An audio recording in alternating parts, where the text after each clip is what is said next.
2 साल पहले तक पीएसजी को कोई भाव नहीं देता था, वो हमेशा हारते थे और लूजर्स की कैटेगरी में पड़ते थे। लेकिन अब वो back to back European champions बनने के कगार पे है।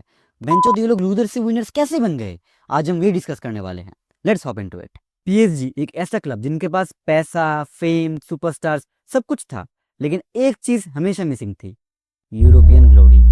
2011 में कतर स्पोर्ट्स इन्वेस्टमेंट्स ने पीएसजी को खरीदा और उसके बाद ही स्टार्ट हुआ the most expensive project. PSG हर साल ट्रांसफर मार्केट को शैटर करता और ऑनेस्टली ऑन पेपर उनकी टीम बहुत ही अनफेयर लगती थी। 2017 में नेमार 222 मिलियन यूरोज में, फुटबॉल हिस्ट्री का सबसे बड़ा ट्रांसफर। देन एम्बापे, उसके बाद 2021 में Lionel Messi, three of the world's most biggest football icons in one team. सबने कहा कि इस बार तो शायद पीएसजी चैंपियंस लीग जीत ही जाएगी, लेकिन सच्चाई हमेशा बहुत कड़वी होती है। पीएसजी ने एक अल्टीमेट टीम तो बना लिया, लेकिन ये टीम एक फुटबॉल क्लब कम और एक सेलिब्रिटी प्रोजेक्ट ज्यादा लग रहा था। बड़े नाम तो थे, लेकिन बिग मेंटेलिटी नहीं थी। और इसके बाद ही शुरू हुआ पीएसजी का सबसे बड़ा nightmare. 2017 PSG versus Barcelona champions league. PSG ने बार्सिलोना को 4-0 पीट दिया और सब पीएसजी को हाइप करने लगे। आई मीन कम ऑन, तुम एक बार्सिलोना को हरा रहे हो जिसमें एमएसएन खेल रहा है, तो हाइप तो बनता ही है। लोग बोलने लगे कि हाँ भाई पीएसजी इस साल चैंपियंस लीग जीत जाएगी, वो लोग सबसे स्ट्रॉन्गेस्ट टीम है एंड ऑल। लेकिन फिर सेकेंड लेग में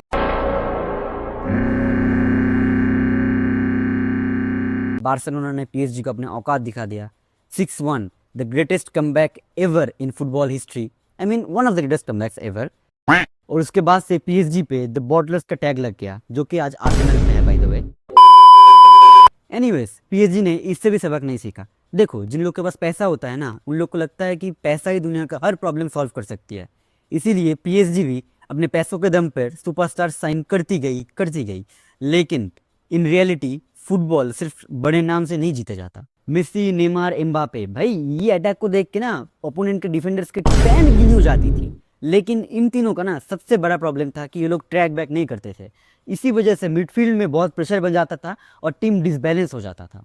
2020 में PSG finally champions league final तक पहुंचा था, लेकिन वहां पे भी बायर्न ने उनकी गुद्दी पे राप्टा मार के उनका सपना तोड़ दिया। और फिर आया वो मैच जिसने सब कुछ खत्म कर दिया,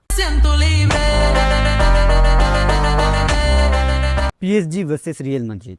एम्बापे उस दिन पिच पर आग लगा रहा था, कतई एम्बापे ऑन फायर था भाई। पीएसजी डोमिनेट भी कर रहा था रियल मैड्रिड को, लेकिन फिर करीम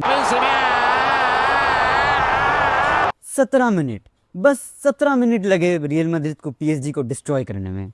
उस दिन सबको समझ में आ गया था कि पीएसजी का प्रॉब्लम टैलेंट नहीं, बल्कि टीम का केमिस्ट्री और टीम मैनेजमेंट थी। नसीर अल खलीफी ने सोचा था कि सुपरस्टार्स खरीद कर यूरोप को जीता जा सकता है, लेकिन फिर भी रिजल्ट वही जीरो। मेसी गया, नेमार गया, रैमोस गया और धीरे धीरे पीएसजी का फेक गैलेक्टिकोस एरा खत्म हो गया। 2023 ये वही साल था जब पीएसजी ने अपना सब कुछ चेंज कर दिया। नो मोर सुपरस्टार ऑब्सेशन, अब फोकस था द सिस्टम। और इस सिस्टम का लीडर बना लुइस एनरिके, एक ऐसा मैनेजर जो कि नाम से नहीं बल्कि डिसिप्लिन से टीम बनाता है। उसने आते ही एक बात क्लियर कर दिया कि अगर तुम डिफेंड नहीं करोगे, ट्रैक बैक नहीं करोगे, नहीं भागोगे, तो नहीं खेलोगे, चाहे प्लेयर कितना भी बड़ा हो, कितना भी हाइप हो। पीएसजी ने फ्लैशी साइनिंग्स कम की और स्मार्ट साइनिंग ज्यादा, like Vitinha, Joao Neves, Barcola, Kvaratskhelia, Doue और फिर डेम्बेले।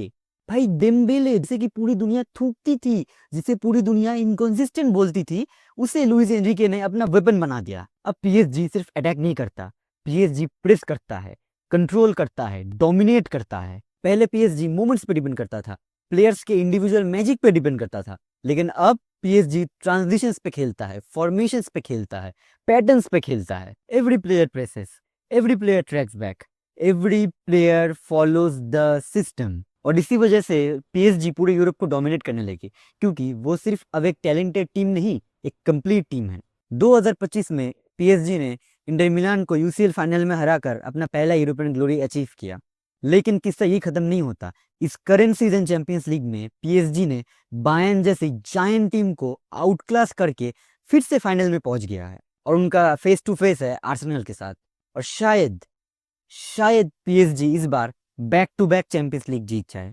फुटबॉल में बहुत सारे क्लब्स हैं जो कि रिच हैं, लेकिन हर रिच क्लब चैंपियन नहीं बन पाता। पीएसजी को 12 साल लगे ये समझने में कि चैंपियंस लीग सिर्फ बड़े नामों से नहीं जीता जाता। चैंपियंस लीग जीता जाता है मेंटेलिटी से, ये जीता जाता है टीम वर्क से। पहले पीएसजी दुनिया का सबसे बड़ा फुटबॉल सर्कस कहलाता था, जहां पे सिर्फ बड़े नाम दिखते थे। लेकिन अब ये टीम यूरोप का सबसे कंप्लीट मशीन है। और सबसे स्केरी बात तो ये है कि ये शायद पीएसजी का पीक भी नहीं है, क्योंकि उनका टीम अभी भी यंग है। उनका मैनेजर अभी भी एक एलीट लेवल मैनेजर है, जो कि आगे जाके भी रहेगा। I mean come on, Luis Enrique is elite level manager. और सबसे बड़ी बात, उनके पास अब एक क्लियर सिस्टम और टीम मैनेजमेंट है। लुइस एनरिके ने वो करके दिखाया जो मेसी, नेमार, एम्बापे मिलकर भी नहीं कर पाया। लुइस एनरिके ने पीएसजी को फाइनली लूजर्स से विनर्स बना दिया।